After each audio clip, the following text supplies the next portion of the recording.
welcome to the Alpha Male Podcast. My name's Heather Krause. And I'm Greg Krause. Thanks for joining us again. Really appreciate it. Hope you enjoy it. Yes. And today we figured we would dive more into diet since it really is the pillar of well-being. Do you agree with that?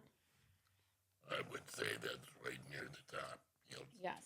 Because, it dictates your physical health, your emotional health, your mental health. That really is the foundation. If you have a bad diet, it's very tough to have all the other, like your emotional and your mental in check. I would agree with that. And also the sleep aspect. Yes, sleep is huge. Well, do you want to go into a little bit of sleep stuff? Do you want to talk a little bit about that, or do you want to go right into diet?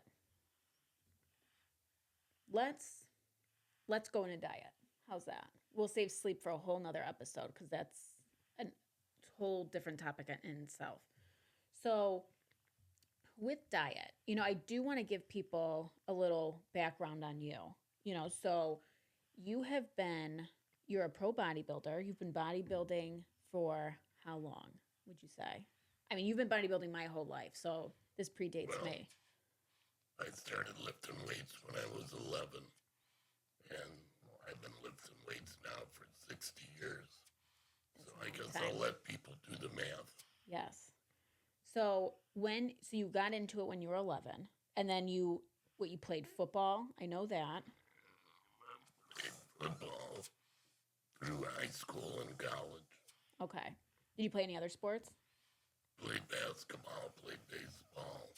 Well, I definitely did not get your basketball talent, unless you were not good like me. Let's say much improved. Yeah.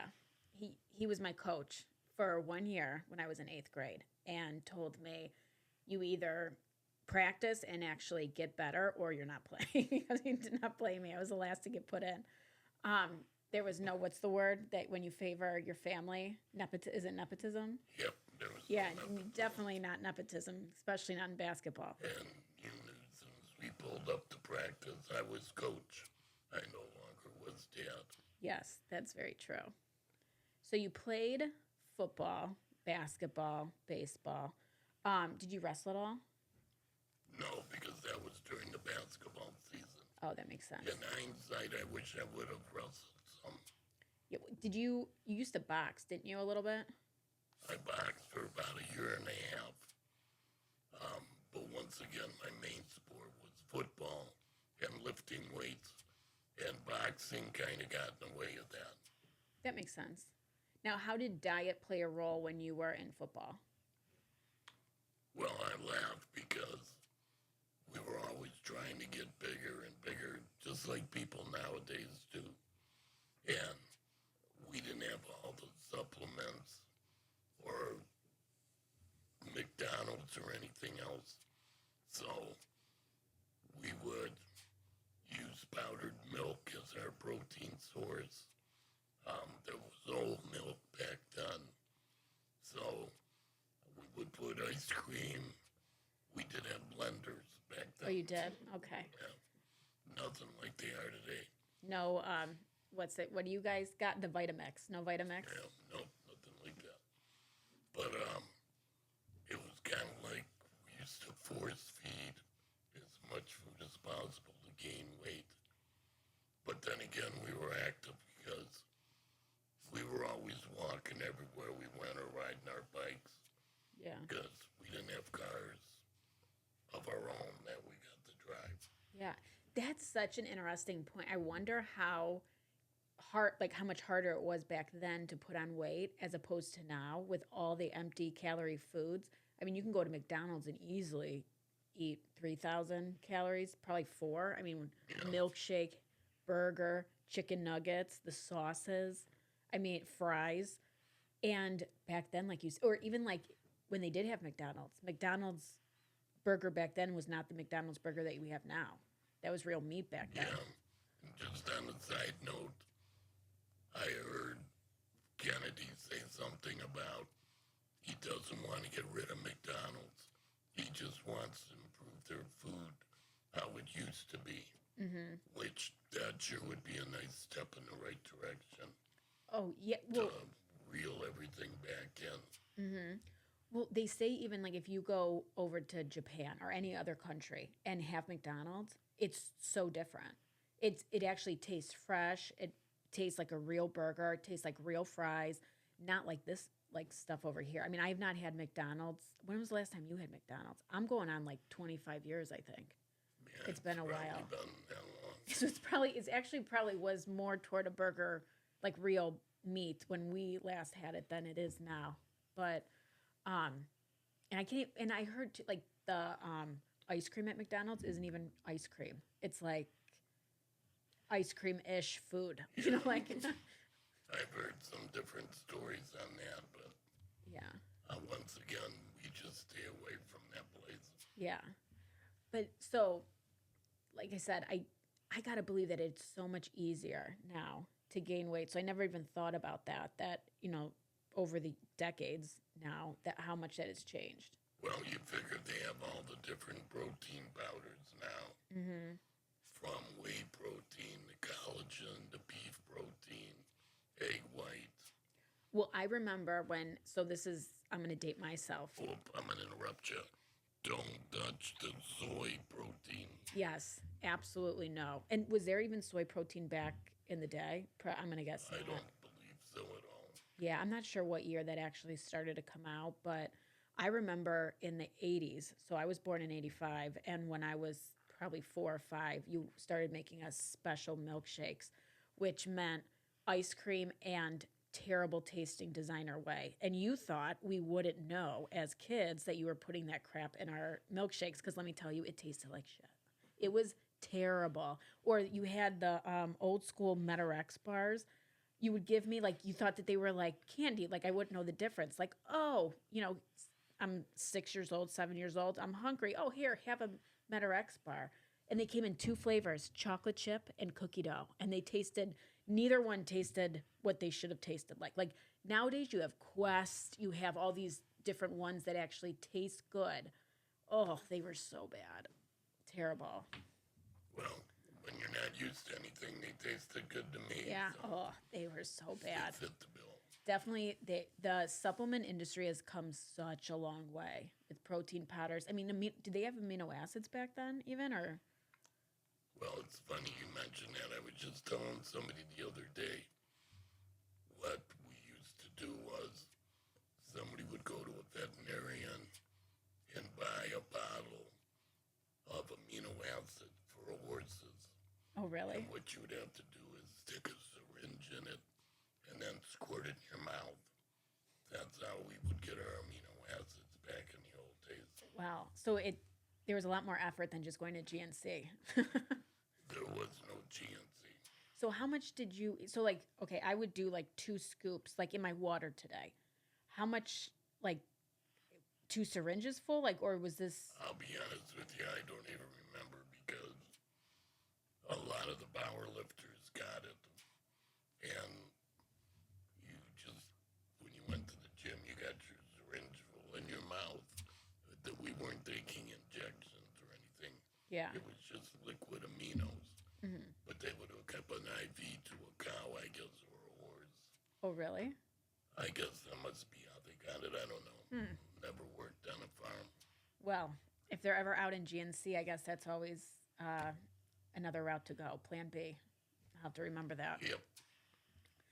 So, okay, so then when you did football through college, I know that. When did you start in bodybuilding? Well, I always lifted weights. I always wanted to be like a bodybuilder because I just liked the way they looked. And back then, we didn't have the internet or anything. I would go down to the drugstore on about 2 blocks over from my house, and you would go in there and pull it off the rack and look through the pictures and that. And if you saved up enough money, you bought one. Yeah. And you brought it home. But that's how I got my knowledge. I laugh because I can't tell you how many times I'd be benching at home and I'd have to holler up to Grandma to come down and help me get the Oh, really? because nobody was down there spotting me and did too many, tried Yeah. to do too many and wasn't successful. None of your brothers were ever home? You made your mom do it? Well, they were all younger, so Oh, they probably wouldn't have helped you anyway. They probably would have been like, "What? I can't hear you." yeah, that's true. But Grandma developed some good lads from lifting off of me. Oh, good for her. She was always very fit. That she was her and my dad. Yes, she was a great golfer. Great golfer. Yep, they both were really good. But anyway, we would try to eat as much as we could. When back then, all the food that Grandma made, my mom, was really good food. So Hmm. the only problem was there was seven of us, and that had to be split amongst everybody. So I'd always help my mom bring the food out to the table so I could steal a few extra bites That's smart. before everybody else did. Yeah, here she thought I was helping her, but she probably knew. Yeah, she probably did. Grandma was pretty smart, pretty with it. So, so as you were getting into bodybuilding, how did your diet knowledge change? Because I I want to just highlight this because I think I always tell people what like if you want advice for something, you should go to the experts. And the why I think bodybuilders are experts on diet is because they have to know the extreme. They have to know the ins and outs of food. And and that's why we're like I wouldn't ask necessarily like a football player, how do you diet down? Or maybe to gain weight, I would. But the best person for even gaining weight is a bodybuilder because they know how to bulk, they know how to like shred down, they know how your body reacts to every different thing. And a lot of people don't realize how much goes into it from a diet standpoint. And I also want to point out that a lot of doctors don't even have to take nutrition classes during their college stint. And Yeah, doctors are not, most doctors are not very knowledgeable on nutrition at all. no, they have to I go. will give a shout out to Dr. Eric Serrano. Oh, He yes, is very knowledgeable very on that. knowledgeable. And doctors have to, like, when they come out of college, getting their getting their degree, they don't come out with a nutrition background or any education on it. They have to want to do that separately, like on their own. So before you, And one good thing is it seems like there's starting to get to be more doctors that are taking an interest in that. mhm, But you have to look around. You just can't grab any doctor off the street because a no, lot of them are more into fixing you with the pill yes, than taking care of the root problem absolutely, of a poor diet. mm-hmm, 100%. And whereas, like, I hope to for a world one day where you can look to doctors again for nutrition advice, but right now that's just not the case. And I always recommend people to look toward the bodybuilding industry for diet advice to just even start to understand it because like I said, they have to be experts. You cannot be a bodybuilder and compete continuously and not know diet. Well, you can outlive the bad diet No, that eventually catches up to you. absolutely. And that's one thing I laugh over the years. I mean, back when I was first competing, I mean, we hardly ate any carbs whatsoever. Hmm. It was basically chicken, tuna, and some vegetables, which didn't make for a very delicious tasting meal at all. No, I always remember you eating tuna and mustard and green beans and very The, rarely rice. Yeah. the mustard used to kill the Oh, taste of the tuna. And gross. I think that's why now I think it's probably been about 4 or 5 years since I've had a can of tuna fish. Yeah. And nothing against tuna, it's great, but when you have it 5 times a day, 7 days a week, it Yeah. gets old. But I've learned a lot from them, and trust me, my diet is nothing like that anymore. Yeah. Well, I feel like that's such an 80s diet. I feel like it's so interesting to look back because growing up in the bodybuilding industry, even though I was on the sidelines, like watching you, just being surrounded by it, I can look back and see like I had to watch you eat all the time, you know. So I know what kind of Well, I had to watch you eat all the yeah, time. no, but I mean, like your meals were always separate. Like I know what you used to eat, and I know how your diet has evolved, and even the different things. Like you got me into experimenting with diet. I mean, I started experimenting with different diets. I think at around like 16, and just getting into it, reading different books, and like that was like when the Mediterranean diet came out, the Atkins diet came out. I mean, I remember doing reports in high school on the Atkins diet and so it's just really cool to see how nutrition has evolved. And like you said, back in the 80s, it was egg whites, it was tuna, it was mustard, because you really can't, we're supposed to eat ketchup, um, green beans, broccoli, whatever it is. And now that, I mean, think of most bodybuilders would laugh at that diet right now because there's just so much more knowledge on how the body works, how you can manipulate it, and whatnot. Yeah, that is so true. And once again, how they keep bad mouthing red meat.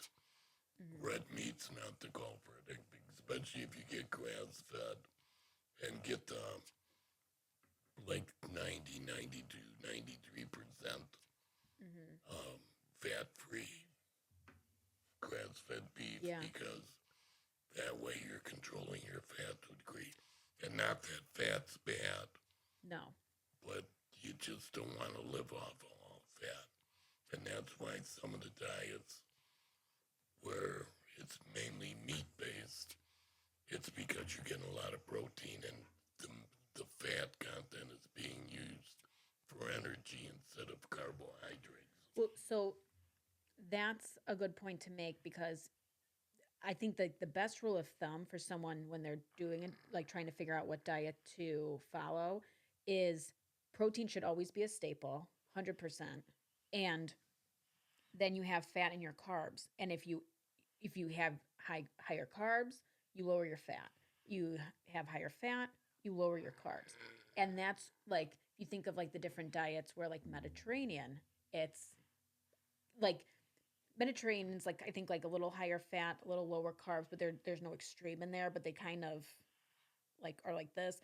And then the Atkins diet, obviously, super high fat, no carbs. I don't actually think that there's a diet out. I don't think that they've coined a diet that has high carbs, like and commercialized it. You know what I mean? Like put a book out and it's actually Well, kind of some of the bodybuilding coaches now on your training days, yes, you slam in a lot of carbohydrates. And then on your no off days from training, you cut back on your carbohydrates because your body doesn't need all that extra energy and fuel to yeah, do your workouts within that. But usually that's kind of a little bit of a yo-yo hmm type thing, which works wonders for people also. I've used that type of dieting also. yeah. So like you don't have to when like let's just say you're gonna do high fat, low carbs. If you're doing that, you it's not like you can do the diet a whole thing like over a long period of time for um, high fat, low carbs. But then also you can almost do it on a day by day basis, like you're saying. And then, but again, if you're doing high carbs and you have to switch it down to low fat, like so, no matter what you're eating that day, that's how you should switch it. Right, but you have to know your total calorie input, Yes. and then everybody burns a little bit more. Like, I'm going to burn more calories than you because I weigh more hmm and I have more muscle mass than you do. Yes. So I could get away with eating more calories. But once again, if you were trying to gain weight Yes. and Different. I'm trying to Different lose story. weight, and this is where it gets a little bit tricky because everybody's metabolism is a hmm little bit different.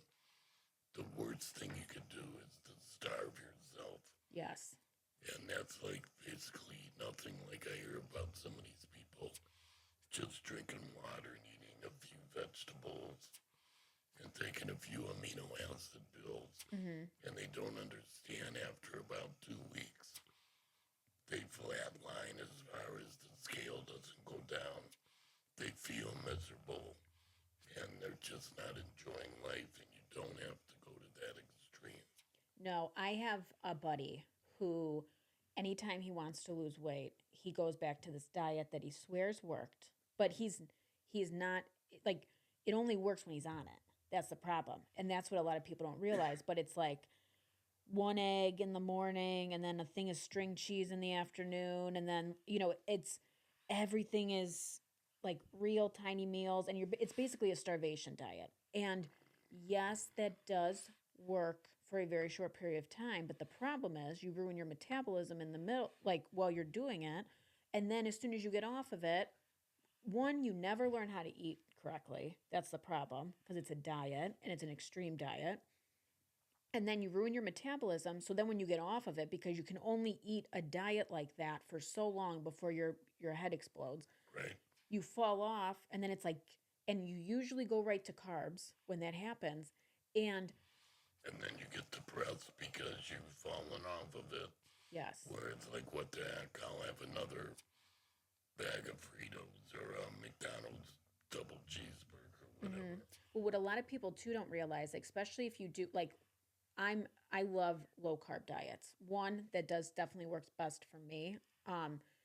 If my carbs get a little too high, I put on weight very easily. But so when I tell people, like if I recommend it to somebody, one thing I think it's important to tell them is your receptors in your brain to sugar get super sensitive when you take away carbs, especially and sugar, obviously, and sugar is included in that. So if you fall off the wagon, you go crazy. It's like all you eat a piece of cake that you haven't eaten in 3 months, your brain starts lighting up, and all of a sudden that one piece turns into a whole cake because not because you're hungry or you really wanted the cake, but your brain it's like you just did cocaine, like it just lights up. Right. And that's what they're saying is some of the issues with a lot of these food companies. They put stuff in the food in the United States, not in other countries, Yeah, but in our food that makes people almost addicts it to that type of food. it does. And so you have that like binge of sugar where right when if you fall off the wagon, and then the problem is usually with that sugar comes all those chemicals that you just talked about, and then all of a sudden you're you're addicted, and then the next day you're like I'm going to jump right back on, but you can't because your brain's going, okay, where like not only does your brain light up as you're eating it, but then the next day, your brain's looking for those chemicals that are addictive as well. So it makes it very hard to get back on after you kind of fall off, where it's not just a matter of you just eating too many calories that day. Yeah, and it's easy to add up calories when you're doing something more sweet because you don't just eat a little bit of it.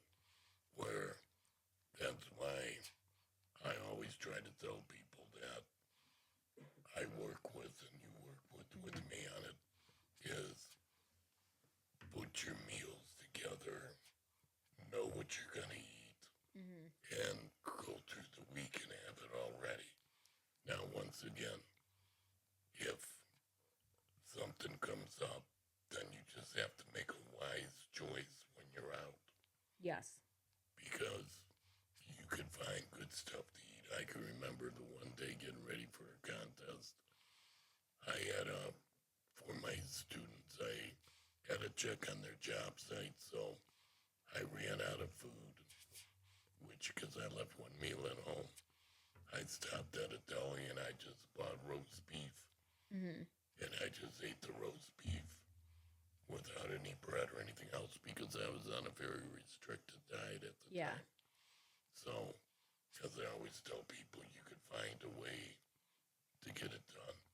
But just like now, I always have some protein bars in Yes. my car so that I'm never never got like that. Well, I think the key is planning ahead of time, even if, like, have it in the back of your head. You know, if you're starving somewhere and you got to run to the grocery store, what are you going to grab? Because when you're hungry in the moment, decision making kind of goes out, or rational decision making goes out the window, and you're grabbing anything because you're starving. Well, I laugh because I always want to ask people in front of me in the grocery line because I look at their card Hmm. and they got bags of chips, pretzels, candy, ice cream, cake. And I can see they look over and see mine where I might have in 8 or 10 pounds of meat, a couple dozen eggs, egg whites, um, bananas, apples, stuff like that, Yeah. frozen vegetables. And then you could kind of tell they kind of try to get in front of their cart Yeah. so that they're They do not the letting they me do the see. block. Yeah, don't Yeah. look, don't judge. Well, and to I want to point out to people, I mean, like you said, you've been doing this for 60 some year, you know, like paying attention to your food, and it takes time to get to the point where, you know, going from the And by the way, I still go out and enjoy ice cream oh, sometimes or whatever. listen, I've seen this guy set records at ice cream places. And for like that, I remember the last time we were on vacation, one of those ice cream places that they weigh the ice cream that you do, he literally set a record and they thought it was for like a family. And he's like, no, this is mine. And I'm like, oh my God, this is so Well, I embarrassing. had competed the week Oh, that's 3 or true. 4 days I before forgot that. about that. Okay. So I was Still, refilling up. still, that's pretty impressive. Actually, I think you set the record and then you went back and set another record. I think we went there a couple times that week. Um, but just another embarrassing story of being a bodybuilder's daughter, but that's okay. I love you anyway. But Me too. but like I said, going from, you know, if you're out there and you're listening and you're the person that has chips and pretzels and donuts in your cart and don't want people to see it, it and you want to get to the place where you're, you know, eating all whole foods, start off by Well, little and right, cleaning it up. controlling your eating. Don't Yes, let the eating control you.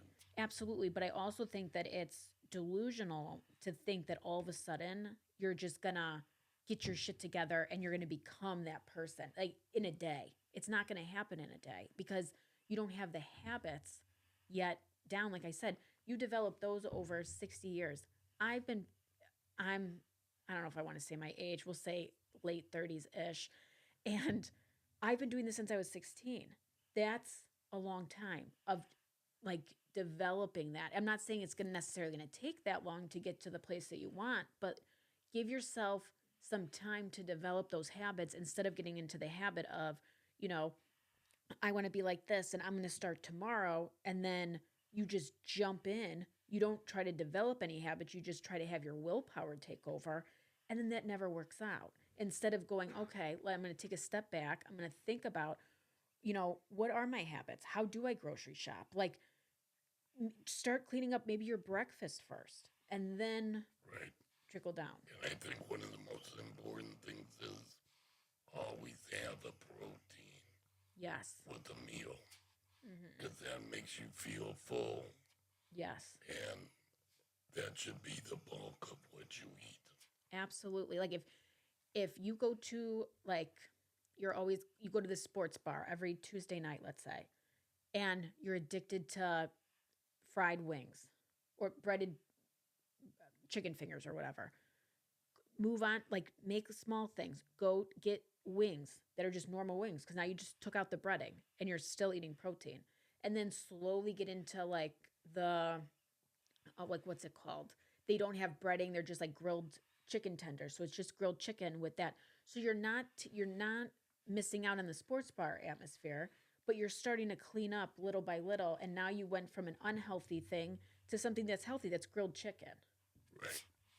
And the other thing too is be careful of the calories you drink. Yes, that's huge. Absolutely. I mean, you can rack up a lot. I mean, I will say, if you're drinking soda, I would eliminate that first out of my life, 100%. And in that category, though, so you have soda any drink that has a ton of sugar in it. So like those coffee drinks, Dunkin' Donuts or the Starbucks Frappuccinos. Those might be worse than pop. I have not looked at the ingredients in that, but I'm gonna guess. I bet you they have more chemicals and more sugar than a can of pop. Yeah, I'm sure they do. I mean, once again, I go a little bit more to the extreme, but I usually have my water straight, and then with my meals, most of them, if because they're eating at home or whatever, I take a scoop of flavored amino acids and put it in my water, so it gives the water flavoring, and I'm getting amino acids, Hmm. which helps my body rebuild, and I'm not wasting calories on drinking a soda Yeah. or some of these other sugary drinks, which once again, we're just trying to give you simple ideas Yeah, because that's the that'll best. work. That's the best way to get protein in.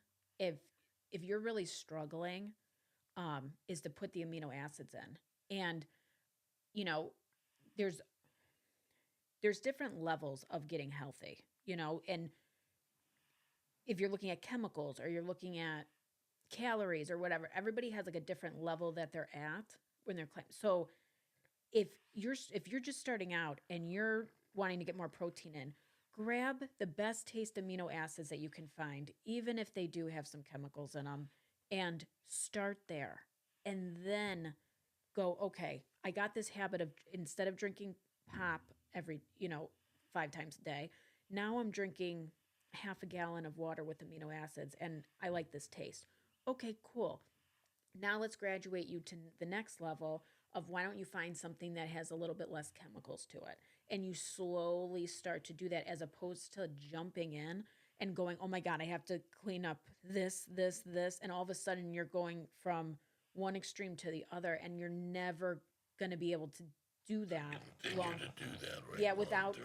without figuring stuff out or developing these habits and everything. And then I think you just it becomes so overwhelming that you don't even know what to do. So I think just starting slow, taking steps in the right direction, little by little, you'll eventually end up being the person with meat in their carts, bananas, apples, judging the person in front of Yeah, that's true. Where, once again, just take baby steps in what you're trying to do. Because when you have little successes, they add up to big successes as you go along. And it's just a matter of slowly learning more and how things affect your body because you can shift a lot of weight around you. Hmm. without killing yourself by just playing with your diet. And then you add something in like called exercise, Hmm. which could be something as simple as walking. Matter of fact, just read something today. They said if you sit 10 or more hours in a day, that increases your chances of cardiovascular disease. Oh, really? I believe it. They say like sitting is the new smoking. Right? And that's why I always tell people if you've been sitting for a while, get up and walk around. Hmm. If you're stuck behind a desk, Yeah. stand up and do your work by your desk. Being a school teacher, I used to walk around when I taught. I didn't sit at a desk. Hmm. I kept moving and talking because, once again, it burned calories. But the other thing is, it got the kids to keep paying attention because they'd have to look to where I was standing. That's true. So they're paying attention and not falling asleep on you for the most part. Yeah. Well, that's what I like about the Aura ring we have. Um, it always yells at you when you probably don't get like the warning that I do, but I'm sometimes at my desk for a little while, and if I'm in the middle of something, it'll beep and say like, "Are you ready to stretch your legs?" And I'm like, I'm I'm grateful for that little reminder because I think a lot of people would be surprised at how much they do sit during the day, especially if they do have an office job, because it's not the office environment is not conducive to you being healthy at all. It's you're it with like you're in all these cubes, and then what are you going to do? Get up and start stretching? Are you going to walk around? And it just I wish that they would do something more with the offices. And I mean, I've been working from home for about 6 years now, and it is such a huge difference because I can walk up, I can get, let the dogs out, I can put a load of laundry in, I can do that, and I'm constantly getting up and down like from my desk. And I just I'm interested to see looking back what's just how we look back on smoking, how we look back at desk jobs. Yeah, and once again, it's just a matter of you have to make it a point to get up and do something. Mm-hmm. And even if you get up for 5 minutes to walk around, Mm-hmm. that's all going to add up and do more things. And then the standard things you hear from people: park a little bit farther, Yeah. take the stairs, don't take the elevator. Um, and if you have been sitting for a while, get up and go to the restroom or whatever, Mm-hmm. or go to the water fountain and go grab some water with amino acids. Yeah. But well, they also have those little like grandma has the little uh like desk treadmills. I think that that's what they're called. Not treadmills, like a little ellipticals that you Yeah, can put underneath your desk, and you sit and you do it, and at least it moves your legs, you know. Or if you now some offices are getting people standing desks. I mean, I would ask your HR department if they cover it, because I know the last company I was with before I worked from home, they were starting to switch people's desks out if they requested it. They obviously didn't like advertise it, but if you asked about it and you complained about it enough, they did. well, I hope these things give you some ideas to think about. And once again, we're just trying to get you in charge of your life and getting you back healthy again so you feel good about yourself. Yes, that's our goal. Because with winter coming up, people get trapped indoors a lot more. But that doesn't mean it's time to hibernate. It just means No. you got to find other things to do. And once again, walking is probably the simplest. Mm-hmm. And like I think we mentioned in a previous episode, um, my wife's mom, she has 3 pound dumbbells she uses at home. And she's 98, about to be 99. And it's made such a big difference where she still uses her walker, but she could get around the house without it Mm-hmm. because she has built up her musculature strength again. And so don't let whatever age you are Yeah. make you want to stop trying to get better, because you don't know how long you're going to have this body for, and you better make sure it works. Amen to that. It's very good advice. And even buying like a set of 20-pound dumbbells and just doing some stuff in your basement, that's a great start. And then graduating, get up to 35. And then, I'm going to suggest you don't put them in the basement, you put them by your couch, by your TV, yes. because if they're in the basement, they get cobwebs on them. Yeah. And even if during a commercial break, I don't know if there's commercials now with all the streaming, but even if you just got up 3 times during an episode of a reality TV show, pump out bench like 20 reps of a bench press on the floor. All you need is a pair of dumbbells. You don't need a bench, you don't need anything. You can lay on the floor and do it. Do that, do a couple shoulder Yeah, presses. or flip around and do push-ups. Yeah. And I know if you got the issues, go on your knees and do them. Mm-hmm. And there's so many ways that you could slowly get back to doing something. But don't let the limitations you put on yourself cause you to not be successful. Because if you just push yourself a little bit each day, you'll notice some big results. And what I would suggest too is take pictures of yourself in a pair of gym shorts so you can see what you look like now. And this way, after you get rolling for a couple, 4, 5, 6, 7 weeks, to see the difference you made in yourself. Oh, pictures are the best measurement. Absolutely. That, and then I'd say clothes are second, because the scale, it's tough. The scale doesn't always show. Yeah, or you can lose some weight, and if you're building muscle, you're not going to see the difference, because I think people get disappointed when they step on the scale and they don't see the difference that they expected.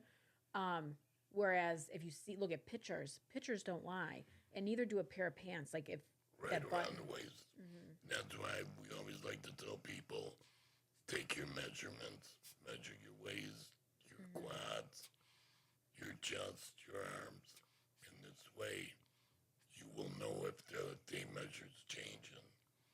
Maybe the scale's not because you're adding some muscle. Yeah. But your body is changing, and you'll know because you'll feel better too. Yes. Absolutely. Well, with that, do you want to end it? Yeah, I guess we better. Yes. Well, thanks, guys, for tuning in for another episode of the Alpha Male Podcast. Yes, I hope you're finding this educational. We're trying to keep it basic and just keep building from there. Yeah, and we're going to start to bring on some guests, which I'm really excited about. So hang in there. Thank you. Bye, guys.